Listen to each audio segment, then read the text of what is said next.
Carnet d'avenir, chronique de futurhebdo.fr. Voici 2 nouvelles qui dérangent, étonnent et réjouissent de vivre en ce milieu de 21e siècle.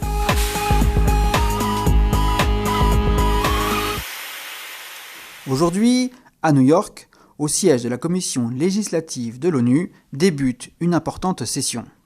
La commission entame les travaux préparatoires en vue d'une énième tentative de législation au sujet de l'humanité du clone de l'homme. À ce jour, un moratoire à l'échelle internationale interdit le clonage intégral d'un individu. Cette restriction, les membres de l'ONU se l'imposent implicitement, elle date de 2027.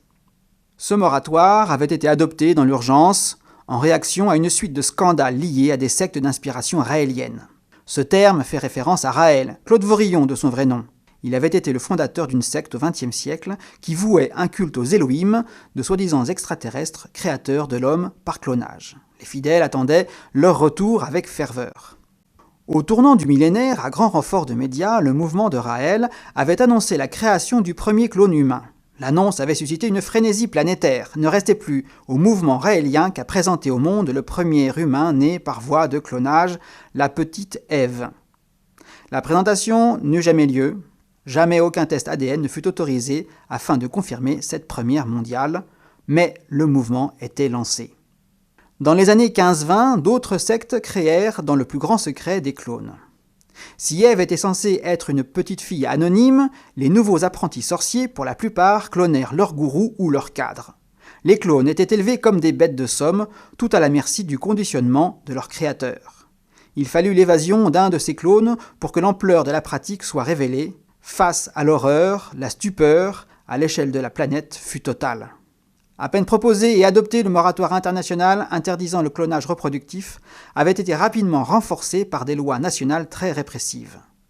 Le débat semblait clos, la situation figée sur des bases purement biologiques, quasi mécaniques. Concernant l'être humain, le clonage ne peut être utilisé comme technique de reproduction, point barre. Certains présageaient que lancer un débat sur l'humanité du clone de l'homme serait une tâche complexe et lourde. Le risque de controverse semblait rendre le sujet prématuré. Le moratoire avait l'avantage de repousser ce débat sine die. Les actuels travaux législatifs demandés par l'Europe ou des pays comme Israël, la Libye, l'Égypte, le Canada, Cuba ou même le Mexique tentent de poser objectivement la question de fond sur l'appartenance ou non du clone de l'homme à l'humanité. Il faut finir le travail laissé en suspens depuis un quart de siècle, déclare le porte-parole du barreau de Paris. Si de nombreux juristes appellent à une législation rapide et claire, c'est que le vide juridique est flagrant, d'autant que d'autres ont repris le flambeau du clonage reproductif humain. De par le monde, en Corée et même en Israël, des laboratoires privés commencent discrètement à proposer ce service. Concevoir un être humain sur la base génétique d'un seul parent.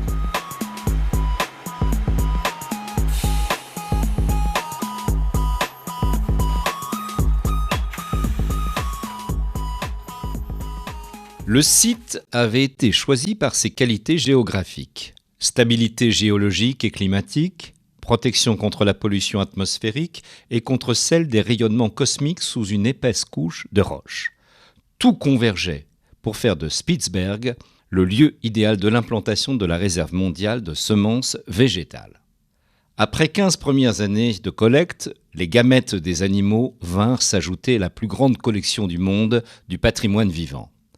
Une dernière évolution est en cours de déploiement dans ce qui est devenu, pour le grand public, l'arche planétaire.